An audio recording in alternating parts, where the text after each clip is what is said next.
It's always, thanks, Jill. It's always a joy to be together as God's people. Noong isang araw ho ay talagang ako ay natakam sa malamig na Coke Zero. At talaga namang damang-dama ko ang bawat lagok at medyo tinamaan ako ng namaos ako ng konti. But alam niyo mga kapatid, napaka-enigmatic. Pag sinabing enigmatic, napaka-puzzling ang parati nating sinasabi. I was reminded, ang sabi ni Adrian, sabi niya, Pastor, pinaalala mo sa akin kasi parati mong sinasabi. He texted me, ang sabi niya, naalala ko pa sa lang sinasabi mo from, I think, Mr. Stud, yun ang nagsabi. Ang sabi niya, only one life will soon be passed, and only what's done for Christ will last. So ang sabi niya, Pastor, naalala ko po ito. At nung kagabi, sinabi niya, bandang hapon, ang sabi niya ay we surrendered Mama to the Lord at nag-sign siya ng waiver, with conviction. Ang sabi niya, Pastor, we decided na DNR, do not resuscitate. So yung po ating practical worker na si Adrian na tumutugtog, kahapon kagabi actually, ang kanyang mom ay kinuhanan ng Panginoon. So nakarating siya dito twice, I think, 2 beses o 3 beses. Doon siya nakaupo at pinag-pray natin at dumating ang time na ang takda ng Panginoon sa kanyang buhay. Hebrews 9:27, it says, for it is appointed unto men once to die, but after death is the judgment. So, nakaranas ang Sister Gladys at isang bagay din na napakaganda. I mean, hindi dahil sa may kamatayan, kundi totoong napakagandang katotohanan that right now she is more than alive in the presence of the Lord. Ayan, no? So, yan ang ating assurance. At alam ko na pag nakita kami ni Adrian ay may luha yan, pero andun ang assurance. Nakita ko kumakanta siya kahapon ng a shelter in the time of storm. Ang sabi niya, the Lord is our rock, in Him we hide. The shelter, siyang ating shelter. Now mga kapatid, but then we who are still here, tayong lahat ay nagpapatuloy pa, tayo ay may buhay pa, tayo ay meron pang lakas, we are still living right now. And so the Lord has a purpose kung bakit tayong lahat ay may ganitong klaseng pagtitipon. It is a sobering fact. It is a sobering reality that death has come to that particular individual who knows the Lord. Siya ay nakakilala sa Panginoon. So ngayong umaga, nais kong tingnan natin, actually this is the 6th sign. At yung pampito ay hindi ko na tatapusin sapagkat if you remember, during our anniversary, nung doon po tayo sa Laguna, ay tinalakay po natin ang raising of Lazarus. Kung inyong maalala, if you remember that, ang pagkabuhay muli ni Lazaro o kaya ni Lazarus.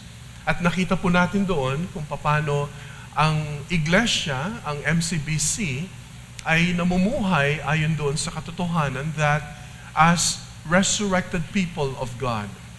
As resurrected people of God. So, ibig mong sabihin tayo resurrected na? Well, in the sense that we are all born-again believers. Nakaranas tayo ng pagkabuhay from sin, from being dead to sin, sabi na Ephesians 2. And you who are being quickened, we who are dead in trespasses and sins. So tayo po ay patay sa kasalanan, and yet nagkaroon tayo ng tinatawag na resurrection. In that way, nagkaroon tayo tayo ay na-born again, tayo nagkaroon ng panibagong buhay kay Kristo. But then of course, there will come a time na halimbawa, ang ating mga mahal sa buhay na nauna na. Naalala ko ang Mama Chit, for example, ang Ate Nena. ang nanay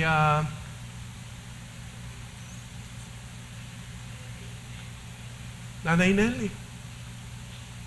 So pag nilista natin siguro, no, marami tayong mailalagay. But then you know what? In that resurrection morning, they will rise. They will rise.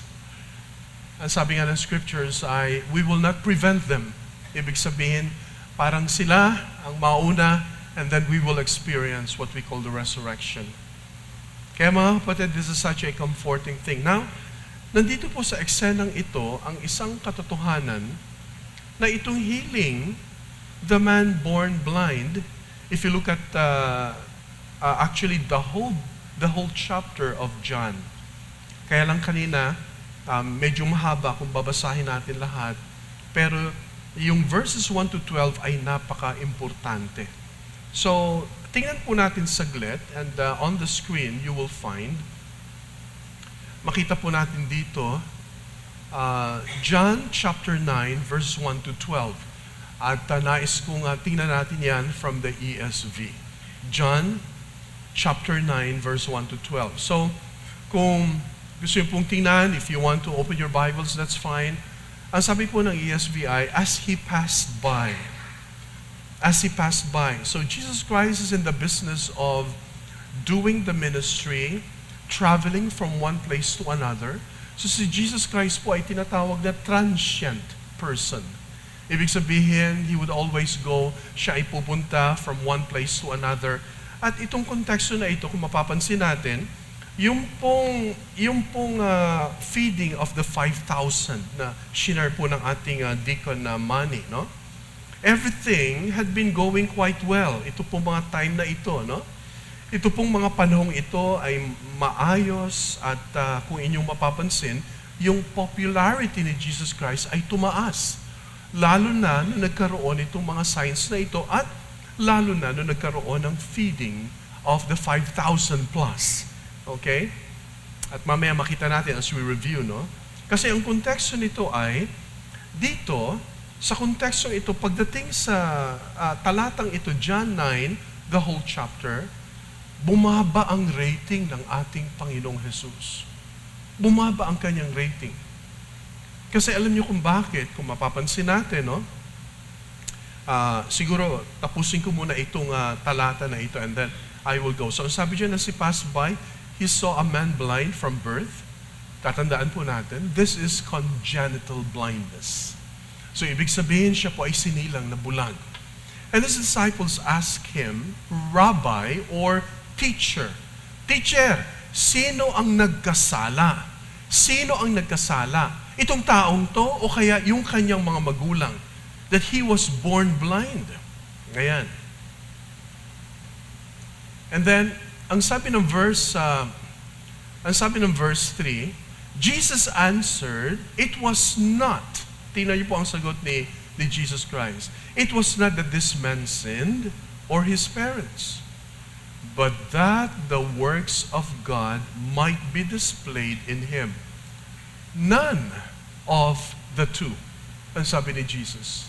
Pero ang sabi ni Jesus, but that the works of God might be displayed in him. Verse 4.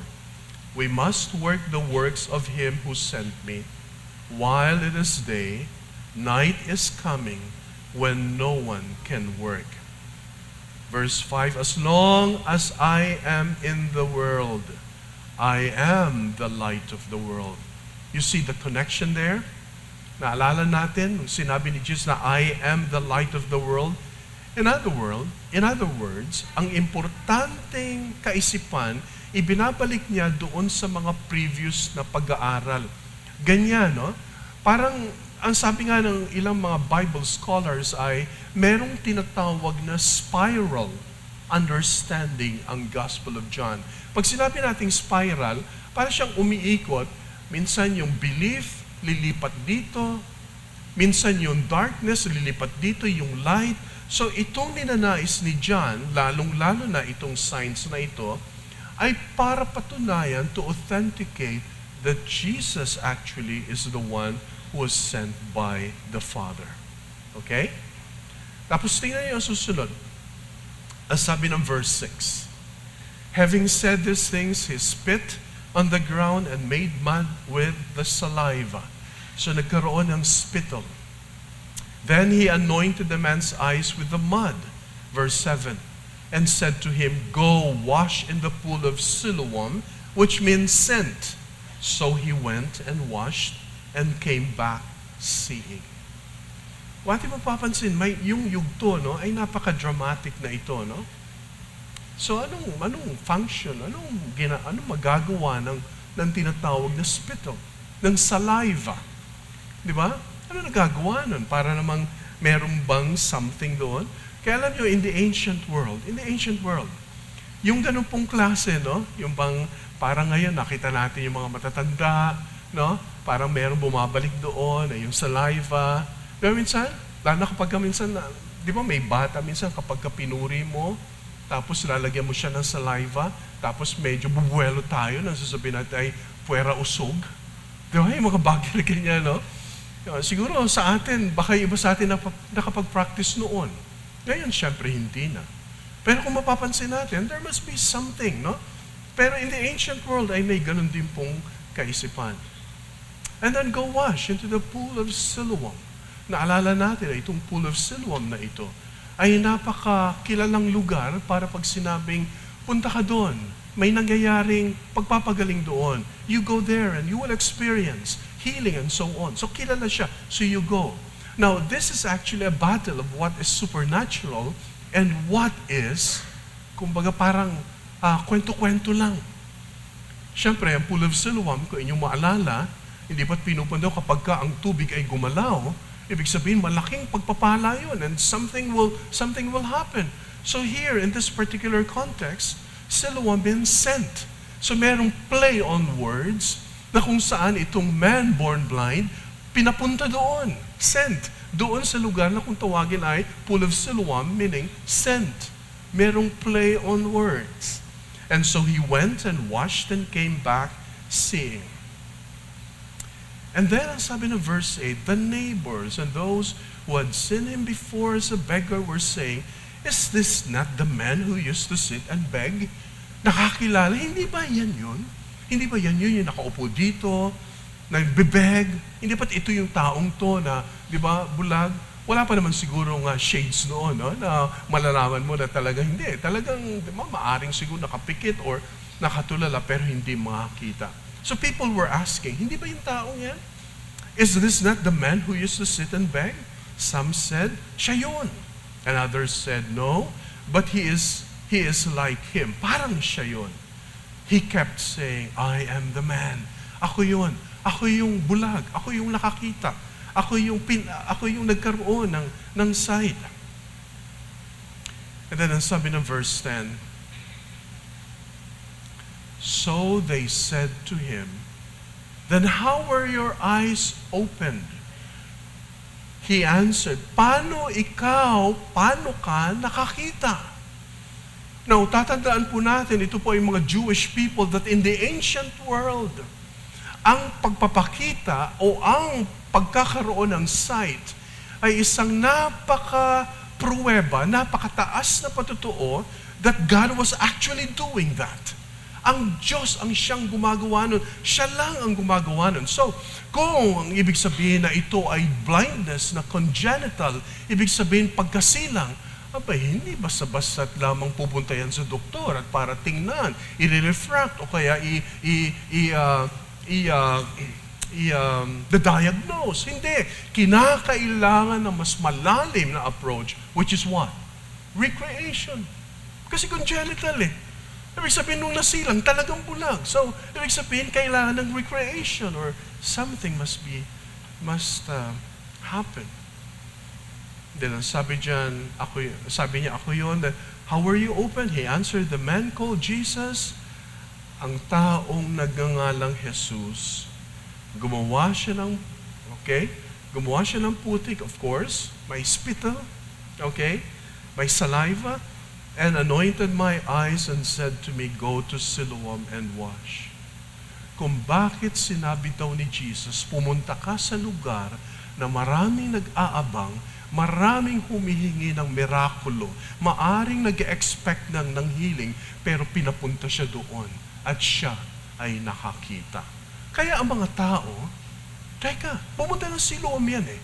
Kaya ibig sabihin, naturally, pinagaling. Pero ang tanong nila, sino? Claim niya na si Jesus. When they heard na ang pangalang Jesus ang siyang may kagagawan, mga kapatid, ang sabi ng mga religious people, this is equivalent to what we call blasphemy. Hindi kailanman po pwedeng magawa ng isang makasalanang tao na katulad ni Jesus. Hindi po pwede. This is blasphemy. Ito ay isang tinatawag na matinding pagkakasala sa Jewish context. Pag sinabing blasphemy, yan ay tinatawag na pagyurak, okay, sa divinity ng ating Diyos. Blasphemy. Ibig sabihin, kiniklaim mo na ginawa mo na hindi mo naman kaya talaga sapagkat yan ay gawain lamang ng supernatural one. And so, sabi niya, so I went and washed and received my sight. And then, ang sabi ng verse 12, they said to him, where is he? Asan? Asan si Jesus? I don't know. Hindi alam ng taong to sapagkat malay niya ba naman kung ano ang kalooban ng Ama kay Jesus Christ. Mga kapatid, I want you to go back doon sa 7 signs. Ito gusto kong tingnan natin, no? Naalala nyo, water to wine, hindi ba't yan ay ginawa ng Panginoon? John chapter 2, kagila-gilalas. Pangalawa, healing, the nobleman's son. Okay? Mataas na tao, may posisyon, pinagaling. Healing, okay? Healing, it should be the, no? Healing the paralyzed man. Ayan. John 5. Number 4, feeding the 5,000 plus. Ayan. Walking on water. At eto ngayon, healing the man born blind. Mga kapatid, ang lahat ng signs na ito ay para i-authenticate, parang ikaw ay pupunta sa nagnonotaryo para ang document na yan, kapag yan ay binigyan ng stamp ng isang abogado, merong stamp, ibig sabihin, yan ay isang legal document. So, the signs, the purpose of these signs basically was to authenticate the message and the messenger. Ano ang message? Of John 3:16. For God so loved the world that He gave His only begotten Son, that whosoever believeth in Him should not perish but have everlasting life. And who is the messenger? Walang iba kundi ang messenger, walang iba kundi ang ating Panginoong Jesus. Now, let me go then to this very important introduction. Now, Jesus wondered about the 12. Okay? So pagpalagay natin, bago mangyari itong healing the man born blind, bago nangyari ito, you know what? Perhaps Jesus Christ was thinking about the 12. Yung 12 na yon ay 12 disciples. Diba? Yung 12.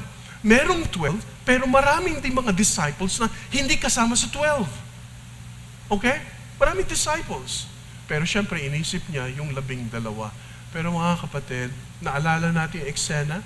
Nandun yun sa feeding of the 5,000 plus.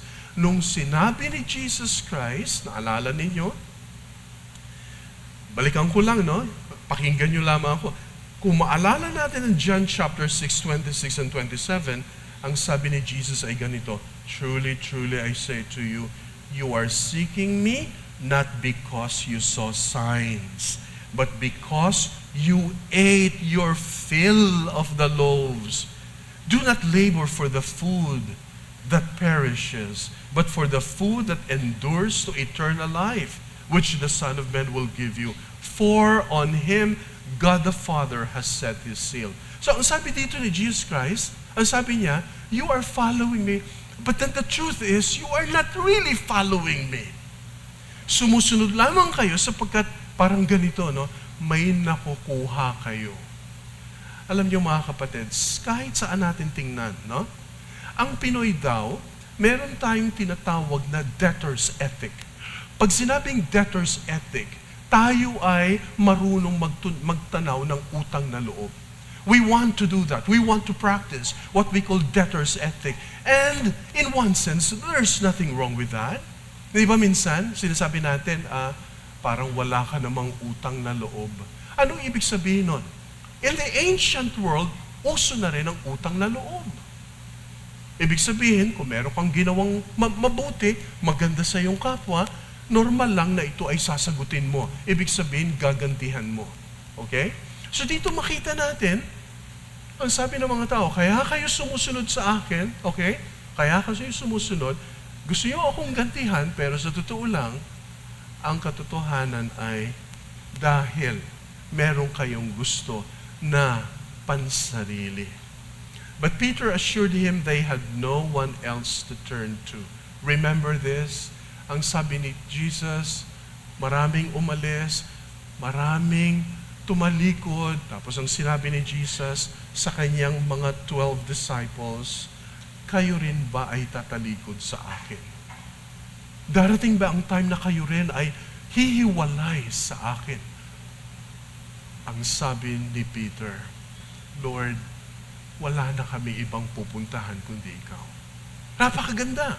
So dito makita natin, maaring iniisip ni Jesus Christ yung bagay na yun, and then He moved on, and then patuloy na ito po ay kanyang binibigyan ng diin.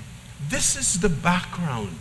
As we come to the sixth recorded sign by the Apostle John, itong bagay na ito yung background. So marami nang nangyari. Napaka-stellar ng feeding of the 5,000 plus. Doon nga, di ba? Gusto na siyang gawing hari. Pero nag-refuse ang ating Panginoon. And so mga kapatid, let me go then sa unang puntos natin. Tinagalog ko, no? Para yan ay ating maalala, ang tagpo. Ano nga ba ang tagpo? Ang tagpo, ito yung konteksto. Tingnan po natin sa verses 1 to 5. No? Gusto ko, now this is the time, buksan ninyo yung mga Bibles, and then verses 1 to 5. Dito makita natin, nabanggit natin, so may mga points na rin tayo na ating na-discuss kanina. So the story begins very simply as Jesus and His disciples passed by one who was blind. So, nadaanan nila itong taong to, at itong taong to, ang sabi ng verse 1, blind from his birth. So the very text here, ang sabi ng verse 1, as he passed by, he saw a man blind from birth. Nabanggit natin na ito po ay congenital blindness, okay? But John is using this congenital blindness na merong larawan patungkol sa kanilang espiritual na kalalagayan. John is also using this illustration of the spiritual blindness of every person from their birth. Ibig sabihin, nung tayo po ay sinilang sa mundong ito, we may not have this defect, pero lahat ng sinilang ay merong tinatawag na spiritual blindness. And therefore, every person is in need of the illumination that only Christ can bring. Alam niyo ba, ang sabi dito sa verses 1 to 5, no? Napakarami mga comments dyan, may mga nagsasabi na itong eksenang ito ay parang nakapag-provoke, no? Parang nakapag-provoke ito ng isang discussion. Kaya kung mapapansin natin, si Jesus Christ ay gano'n naman parati, no? He was using situations para mag-provoke o kaya para magkaroon ng discussion. Sapagkat mga Hudyo ito, at isa sa mga interesting ayon sa Jewish world, pwede pala daw na magkaroon ng kasalanan since birth. Okay? In fact, may mga some rabbis maintained that an infant, ang sanggol, could sin in the womb. Pwedeng magkasala sa sinapupunan, okay, ng kanyang ina. And others have adopted the idea of sin committed in a pre-existent state. But the disciples of Jesus probably held more. Mas siguro kanilang tinanggap ang sinasabi ni Moses. Ang sabi ng Exodus 34 verse 7, ang sabi po doon, keeping steadfast love for thousands, forgiving iniquity and transgression and sin, but who will by no means clear the guilty, visiting the iniquity of the fathers on the children and the children's children to the third and the fourth generation. So may konsepto ang mga rabbis na kasi nagkasala ang mga ninuno niyan. Well, there is a sense in which, di ba, pagpalagay natin, halimbawa, kung halimbawa isang pinuno ay talagang corrupt from the very core, okay, malaki ang tendency na ang kanyang magiging salin na hanggang sa dulo ay pupwede. So it's a possibility. So in other words, pwedeng mangyari, okay, pwedeng mangyari na kahit sa sanggol, kahit sa sinapupunan, pwede magkasala. Sabi ng mga Jewish perspective, ang sabi ng iba, dahil yan sa kanyang mga ninuno. Pero dito makita natin, so nakita natin yon, ang point ay, ang theme ng ating Panginoon sa verse 5, ang sabi niya, as long as I am the light. As long as I am the light, as the light is in the world, it must function as a light does. And so, maliwanag ang eksena, clarify ni Jesus Christ ang katotohanan ng importante, hindi yung kung sino yung taong tong bulag, hindi yung kanyang magulang, but here is then the point. The point here is, this is God's opportunity to display His sovereign grace and omnipotence. Tingnan nyo yung tanong, yung kaisipan, may mga anggulo na merong puntos. Pero ang sabi ni Jesus Christ, ang sabi niya, Jesus answered, it was not that this man sinned or his parents, but the works of God might be displayed in him. So mga kapatid, ano po ang sinasabi ng eksenang ito? Maliwanag ang eksena, clarify ni Jesus, clarify niyang katotohanan, and Jesus now is ready to perform this sign and this miracle. Kaya that leads us then to the next point, no? Ang kaparaanan. Now, pag sinabi ang kaparaanan, tingnan nyo, no? Kanina nabanggitin natin sa pagbabasa ng ating text. Ibang klase yung kaparaanan. Ibang klase, kaya nga nabanggit natin, many ancient, the first thing that we need to take note is that many of the ancient writers saw a marked relationship between the use of clay. Clay doon sa aklat ng Genesis, especially from the creation of man from the dust of the earth. Naalala niyo? Hindi ba tayo ay nilikha ng Diyos and God, okay, made man according to the dust? Hindi ba nakita natin na mayroong ganong klaseng eksena na ginamit ng Diyos ang tinatawag na dust para tayo ay ilikha?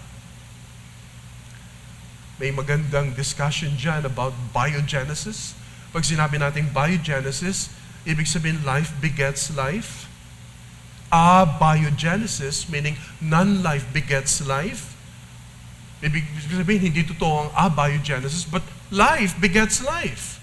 So, ibig sabihin, ang Diyos, ginamit niya ang kasangkapan, even nung panahong yon na wala pang pre-existent materials. In other words, ang sovereignty, ang power ng Panginoon ay naka-display nung panahong yon. So here we find the performing of the miracle, ginamit niya yung spittle, ginamit niya yung saliva, just to connect with what the ancient world was doing, pero ang gusto ng Panginoon dito ay makita ng lahat na yung Jesus, the one who is called the Anointed One, ay maniwala ang tao sa kanila. Jesus, Yeshua, Jesus Christ, Messiah, the anointed prophet, priest, and king. Ang nais ng Gospel of John ay, bagamat merong similarities in one sense, na merong tinatawag na pool of Siloam, merong tinatawag na clay, or merong tinatawag na spittle, and yet here, itong uri na ito takes faith and trust in the one who was sent by the Father. At walang iba kundi ang ating Panginoon. And so here, the performing, ang kaparaanan ay napaka-unique, di ba? Ito po ay napaka-unique because in a way, okay, it has the idea, okay, that since it was congenital, it would necessitate an act of creation rather than an act of remedial healing. So in other words, napaka-unique ng situation. And so the light of the world gave physical sight to this man who had been blind from his mother's womb. The light of the world did not come merely to restore blind physical eyes, but would those who witness this extraordinary sign recognize the one who was sent by the Father. Mga kapatid, no, napaka-dramatic nitong yugtong ito. Okay? Ang nais ni John, ang mga tao ay hindi mabaling doon sa kagilagilalas, ay nakakita, ay gumamit ng spittle, ay merong pool of Siloam. Kundi ang point ay, who's the one responsible? Ay hindi maibigay ng tao. Hindi nila maibigay, hindi nila ma-ascribe. In fact, may mga reactions na hindi maganda. And you will see that, no? Tingnan po natin ang susunod na point, no? Mga reaksyon, eto na, tingnan natin. Mga kapatid, medyo mabigat itong reaksyon na ito. Tingnan niyo po ang sinabi ng verses 8 to 12. Okay? Verses 8 to 12. Unahin natin ang mga nasa paligid. The neighbors were the first to react to the healing. But they were so confused, they could not even decide if this was the same man they knew to be blind. Ang sabi ng verses 8 and 9. The neighbors and those who had seen him before as a beggar were saying, is this not the man who used to sit and beg? Some said, it is he. Others said, hindi, baka kamukha lang. He kept saying, I am the man. Mga kapatid, here's the reality. Buhay tayo ngayon. We always say, ang sinasabi natin ay tayo Christians, and yet, maraming mga tao sa paligid natin ang hindi makapaniwala na ikaw ay Kristiyano. It's a possibility. Maraming hindi naniwala, ay, Christian ka? O kaya, I don't think so. Yun ang mabigat. Kapag sinabing Christian ka, I don't think so, baka merong dahilan kung bakit talaga hindi maibigay ang tamang verdict. Why? Because baka meron tayong problema. Baka meron tayong tinatawag na hindi magandang patotoo. Mabigat yun. The man intervened, no? So makita natin, finally the man intervened to positively identify himself. Ako nga yun eh. Okay, yung mga nakapalibot, hindi, siya ba yun? O baka kamukha lang. The neighbors then inquired as to how he received sight. Ang sabi ng verse 10. And the man shared his testimony of what Jesus had done for him in verse 11. Now, it is interesting to note that the man had not as yet seen Jesus at this point. Okay? Since he could not answer their question, asa na siya? Maaaring hindi niya nga nakita eh. Okay? Di ba? Go to the pool of Siloam. Maaring siguro, medyo nagbablurred pa, pero teka, basta ang pangalan niya ay si Jesus. Kasi merong tagpo mamaya. They decided that this matter should be investigated. Alam niyo ganun ang mga tao. When it comes to supernatural things, ang mga tao, well, we need to ask. We need to ask the religious group. We need to ask the religious people. We need to check this with Sanhedrin. Kinakailangan ay malaman nila kung ano ang pangyayari. And so, yan ang sinabi ng verse 13. Yan na. Ang mga Pharisees, look at verse 13. They brought to the Pharisees the man who had formerly been blind. Hindi lamang ang mga nasa paligid, kundi tingnan naman natin kung anong reaksyon ng mga Pharisees. He also mentions that this healing was performed on the Sabbath. Tingnan niyo po, look at verse 14. Now, it was a Sabbath day when Jesus made the mud and opened his eyes. Big deal. Sinong nag-claim na nagpagaling? Jesus. Nako, kailangang imbestigahan. Ito pa, ginawa during the Sabbath day. Nako, patay. Talaga namang nakaredy silang lahat para tugisin talaga itong Jesus na ito. Bakit ginawa ang pagpapagaling? Bakit ginawa ang miracle na ito during the Sabbath? Mabigat, hindi ba? So the setting of the stage has actually provided a more conflict. They inquired of the man how he received sight, ang sabi ng 15a, and he repeated his testimony, si Jesus. And at that point, a division develops between the Pharisees. Nagkaroon ng diskusyon dahil nangyari yun during the Sabbath. Alam niyo mga kapatid, ito po ay isang bagay na very challenging. Ang mga Jewish people, they seem to be very careful about the Jewish law. Pero sa totoo lang, ayaw talaga nilang tanggapin ang testimony ni Jesus. Ayaw talaga nilang tanggapin. In other words, alam niyo kung bakit? Kasi the sign and the situation begs for a decision. In other words, everybody must cast a vote.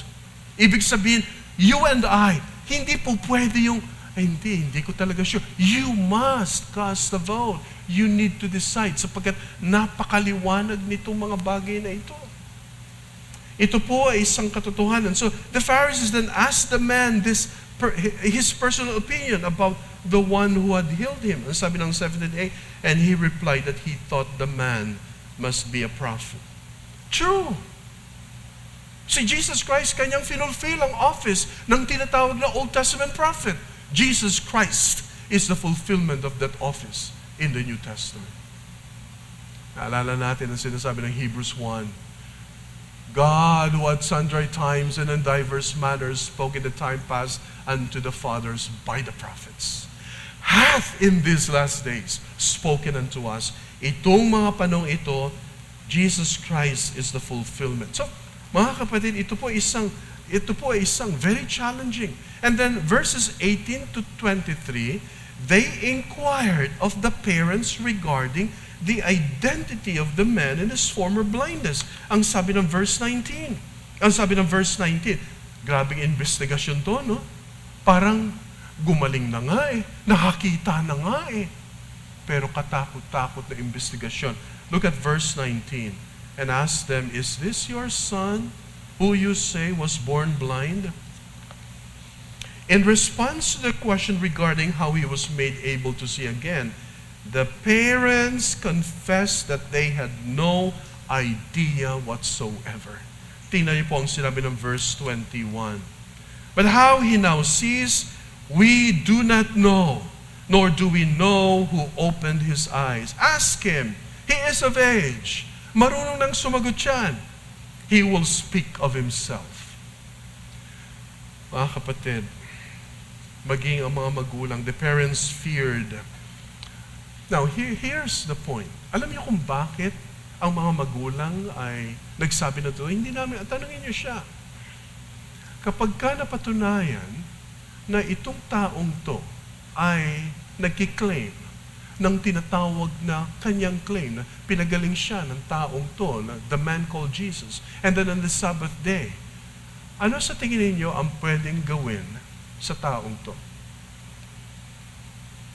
Now remember, the answer is excommunication. Parang parang yung series, you will be excommunicado. Excommunication. Ibig sabihin, ikaw ay itatakwil. Okay?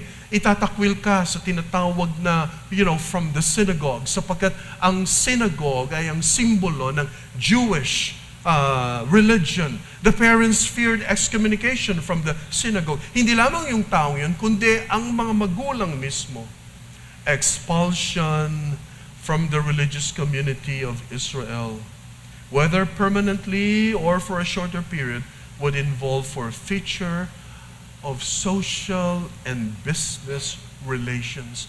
Imagine niyo itong mga magulang na ito, natatakot sapagkat pagka ikaw ay excommunicado, ikaw ay excommunicated, forfeited ang social and business relations mo sa community. Mabigat. It was a penalty to be dreaded by any Jew. Are you listening? Ibig sabihin, kinatatakutan itong penalty na ito na malaman o kaya maranasan ng magulang at saka ng taong to.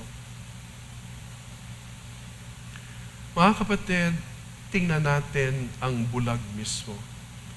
Alam niyo, eto, pag sinabi ang bulag mismo, tingnan mo yung sarili mo sa taong to. Tingnan mo yung sarili. Tingnan natin itong mga salitang ito.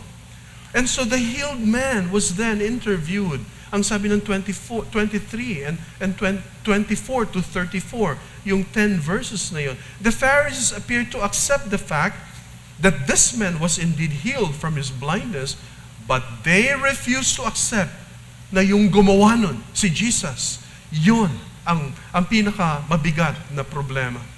Kung siya ang tinatawag na source of healing, mabigat yun. Sapagkat Jesus is guilty of blasphemy.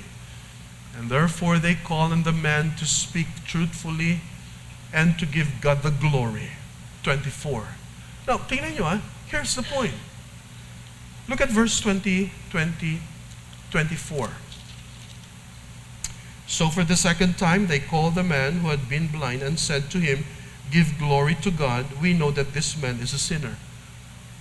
Mga kapatid, ang gusto ng mga Pharisees, magbigay ka ng luwalhati sa Diyos. Naku, isa pang bagay na hindi matanggap-tanggap ng mga Jewish people. Because they only accept what we call monotheism. They only accept there is one Lord. The Shema doctrine of Israel. Oh Lord our God is one. The Echad. Ibig sabihin, the unity of God. Pag sinabing monotheism, at sasabihin mo na si Jesus ang may kagagawan, naku, hindi po pwede yan. Si Jehovah lamang ang tunay na Diyos. Monotheistic. Yan ang Jews. Yan ang Jewish perspective. Pero mga kapatid, hindi matanggap ng mga Jewish people that the Father actually sent the Son. Sent the Son, and in His Son dwells all the Godhead bodily. Ibig sabihin, wala nang ibang the best representation ang Jesus, ang anak, okay, para i-represent niya ang Ama, kundi ang kanyang incarnation. He is amazed at their unbelief. Kasi ang sabi dito, kung mapapansin natin 30 to 33, this is really the marvelous thing. Ang sabi ni Leon Morris, ang isang biblical scholar, your unbelief in the face of the evidence is more of a miracle than any cure. Ibig sabihin, mas matindi ang unbelief ng mga Pharisees kaysa sa yung sitwasyon ng taong bulag from birth, sapagkat matindi, nasa harap mo na ang ebidensya. Nasa harap mo na ang evidence. No? He is amazed at their unbelief. Diba? Kung mapapansin natin, talagang, and his second point is that God does not hear the prayers of sinners. He only hears the prayers of those who do His will. So here's what we call, Lord, Ang sinasabi dito ng taong to ay napakaliwanag. Jesus did that, but I also recognize that the Father is God. So here, therefore, without doubt, the healing is definite evidence that this man, Jesus Christ, was certainly the Son of God. So mga kapatid, ito po ang mga reactions na nakita natin. Yung mga nasa paligid, marami niyang mga taong katulad niyan. Dahil sa sila ay outsider, o pwedeng hindi sila makapag-decide, pero syempre dahil sa nakita nila ang katotohanan na ang taong yan ay nakakita, maaaring sapat na yon para sila ay maniwala sa taong nagpagaling. Pero hindi. Hindi nila sure. May mga tao na hindi makapag-decide. May mga tao na bagamat sila ay kilala, halimbawa sa atin na kilala na tayo ay umaattend ng isang pagtitipon, pero maaaring hindi tayo decided to follow the Lord. Ang mga Pharisees, ito yung mga religious people na dapat sila yung mga may authority, pero they themselves were actually in doubt of this reality na ang nais nila ay akusahan ang Panginoong Jesus dahil sa kanyang ginawa. Ang mga magulang, sila ay nag-aalala sapagkat maaring makaranas sila ng tinatawag na excommunication. Pero itong bulag na ito, mga kapatid, makita natin dito, if you look at, ang sabi po dito ng verse 21, but how he now sees we do not know, nor do we know who opened his eyes. Ask him. Ang sabi ng verse 22, his parents said, these things because they fear the Jews, for the Jews had already agreed that if anyone should confess Jesus to be the Christ, he was to be put out of synagogue.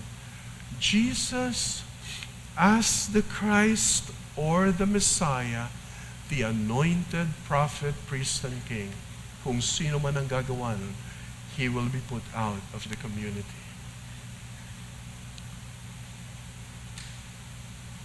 Mga kapatid, allegiance to the Lord Jesus Christ is also allegiance to the Father. Kung paano ka nagtitiwala sa Panginoon, sa Diyos Ama, ganun din ang ating paniniwala at pagtitiwala sa anak niyang si Jesus. Ang sabi ng John 14:6, I am the way, the truth, and the life. No man cometh unto the Father. Walang makakarating sa akin. No man cometh unto the Father but by me. In other words, yun po ay isang maliwanag na katotohanan na si Yesu Cristo po, siya lang at wala nang iba. Now let me close with this last point. Ang katotohanan. Tingnan po natin ang 35. Look at your Bibles, please. 35. Jesus heard that they had cast him out. Etong nakakalungkot.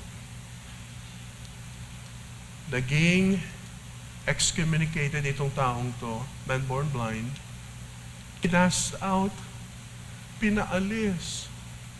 Mabigat, di ba? Anong kasalanan? Pinagaling lang siya ng Panginoong Jesus. Ang sabi ng 35, Jesus heard that they had cast him out, and having found him, he said, syempre, no, may time na kinast out. Nagkita si Jesus, pati itong taong to. Ang sabi ni Jesus, do you believe in the Son of Man? Tingnan niyo po ang wika nitong blind man. He answered, and who is he, sir, that I may believe him? 37, Jesus said to him, you have seen him, and it is he who is speaking to you. Imagine mo mga kapatid, kung ikaw'y nandun, kung ikaw siguro nandun at sasabihin, sir, sino po kayo? And then ang sagot ay, well, the one talking to you is the Son of God. Naku, siguro talaga namang tayo, siguro ay, baka tayo ay manlambot sa tinatawag na amazement o kaya sa tinatawag na wonder.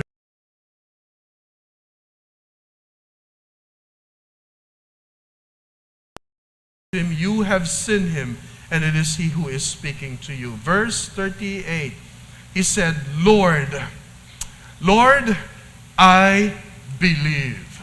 Pisteuo, Lord, I believe. Kurios, pisteuo. Ibig sabihin, ako ay naniniwala. That is a very important statement. Ibig sabihin, kung ikaw ay naniniwala, ibig sabihin, ikaw ay may pananampalataya. And he worshipped him. Jesus said, for judgment I came into this world, that those who do not see may see, and those who see may become blind. Mga kapatid, napakatindi naman sinabi dito ng Panginoon Jesus. And so the question is for each and every one, sa ating congregation, sa ating church, sino ang naniniwala at sino ang hindi? God is actually dividing the line right now. Sino ang naniniwala at sino hindi? Mga kapatid, kung tayo man ay nagsasabing tayo ang naniniwala, hindi lang ganun kadali. Sapagkat kino-confirm ng ating paniniwala, okay, kung tayo talaga ay nasa Kanya. Alam nyo, nariyan ang pagsamba. Do you really worship the Lord?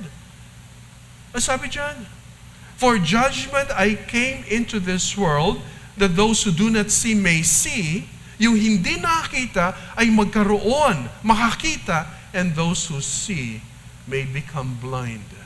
Anong ibig sabihin? Nasa harap na yung ebidensya, hindi makapaniwala. You know why? Because we also have that congenital disease of spiritual blindness.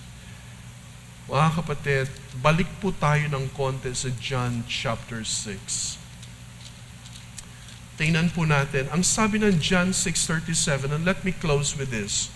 Sapagkat ang katanungan ngayon, sino ang naniniwala at sino ang hindi? Shall we divide the house? Pero mga kapatid, hindi na kailangan. You know why? Because the truth actually does this. John 6:37. Ano po ang wika sa 37? All that the Father giveth me shall come to me, and whoever comes to me I will never cast out. Napakaganda. All that the Father giveth me shall come to me. Ang lahat ng binibigay ng aking Ama ay lalapit sa akin. Mga kapatid, ikaw ba ay lumapit na kay Kristo? Okay, kung ikaw ay lumapit na kay Kristo, sigurado na ikaw ay dinala ng Ama sa Kanya. Pero kung ngayon ay hindi pa tayo lumalapit kay Kristo, medyo mabigat ang sitwasyon. Tingnan niyo po ang sinabi ng verse 44, chapter 6. No one can come to me unless the Father who sent me draws him, and I will raise him up on the last day. Walang makakarating sa ating Panginoong Hesus kung hindi tayo dinala ng ating Ama. This is a reality. Paano mo malalaman na ikaw ay nakay Kristo na dinala ka ng Ama? Paano mo nagawa yun? Wala kang magagawa sapagkat ang Ama ang siyang nagdala sa iyo. Tingnan niyo po ang sinabi ng verse 65.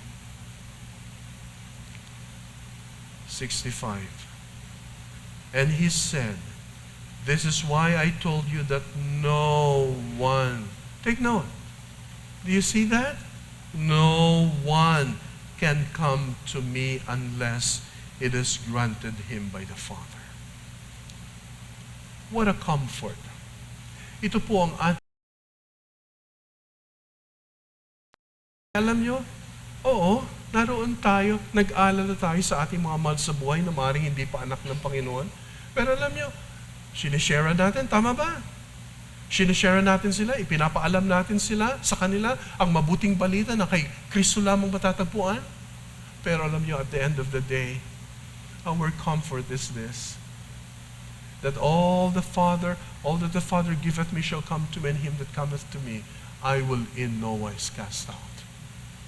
Hindi tayo lulubay at lilisan sa Panginoon if the Father has sent us to the Son and if we, right now, embrace the Son. Kaya mga kapatid, sino ang naniniwala at sinong hindi? Isa lang ang sagot. Do you embrace the Lord Jesus Christ as your all in all? Siya lamang ba o meron pang iba?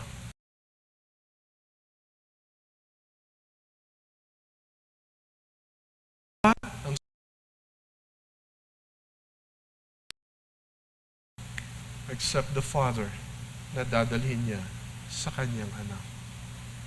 This is biblical Christianity. Ito po ang katotohanan na hindi matanggap ng mga Pharisees. Ito po ang katotohanan na hindi matanggap ng intellectual mind ng tao kung hindi magpapasakop sa Diyos. Pinapahiya ng Diyos ang ating dunong sapagkat the preaching of the gospel is basically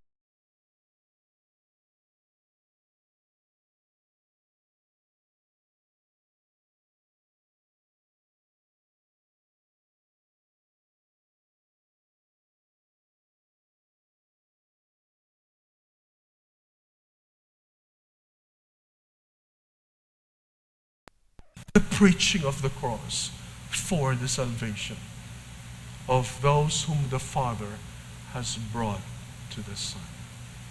Pwede ko bang sabihin sa umaga ito, a number of times sinabi ng Panginoon, makinig kung sino ang merong tainga. Makinig kung sino merong pandinig. Sapagkat ang salita ng Diyos ay isang stumbling block doon sa mga may pride, pero ito ay kagalingan para doon sa mga nais na magpakumbaba sa Kanya. Tayo po'y manalangin. Father, we thank you, Lord, for this preaching. We thank you for the word that was preached, and we thank you, Lord, for the living word, our Lord and Savior, Jesus Christ. Panginoon, patuloy niyo pong pagyamanin ng Panginoong Jesus sa aming mga buhay na ito po ay aming lifetime commitment. Sana, Lord, ang antas ng aming paglago, ng pagkilala sa iyo ay lumalim din o kaya tumaas din, Panginoon, sapagkat ang nagagawa ng katotohanan ay kinukumpirma kung sino ang sa iyo at kung sino ang hindi sa iyo. Sana, Lord, ay mapabilang ang bawat isa na kami po ay sa iyo. Thank you, Lord. Maraming salamat sa pangalan ni Jesus.